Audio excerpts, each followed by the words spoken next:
Hey everyone, today I'm going to teach you how to remove contacts from a list on HubSpot. Without any further ado, let's get started. First, open your web browser and navigate to hubspot.com. Once you're on the page, go ahead and log into your HubSpot account using your credentials. This will take you to your main dashboard where you can access all of HubSpot's features and tools. Once you're logged in and can see your dashboard, direct your attention to the left side of the screen. You'll notice a navigation menu with several options listed vertically. Look for the option labeled CRM and click on it. This section houses all your customer relationship management tools, including your contact lists, deals, and other important data that you use to manage your contacts and business relationships. After clicking on CRM, you'll see additional options appear in the menu. From these options, click on Segments or List. This is where HubSpot stores all the different contact lists you've created, whether they're static lists or dynamic segments based on specific criteria.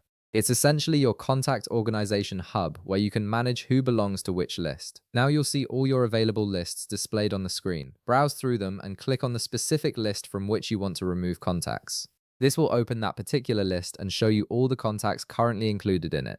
Take a moment to locate the contact or contacts you want to remove from this list. Once you're viewing the list, you'll notice that each contact has a checkbox positioned just before their name. Click on the checkbox next to the contact you want to remove. If you need to remove multiple contacts at once, you can select multiple checkboxes. This feature makes it easy to manage several contacts simultaneously without having to remove them one by one. After you've selected the contact or contacts you want to remove, look towards the top of the screen. You'll see a button that says Remove from Static Segment. Click on this button to initiate the removal process. This tells HubSpot that you want to take these selected contacts out of the current list you're viewing. Once you click that button, a confirmation message will appear on your screen. This is HubSpot's way of making sure you really want to remove these contacts, preventing any accidental deletions. In the confirmation window, click the Remove button to confirm your action. This final step ensures that the contacts are permanently removed from this specific list. And that's it. The selected contacts have now been successfully removed from your HubSpot list. If this video helped you out, be sure to leave a like, subscribe, and I'll see you in the next one.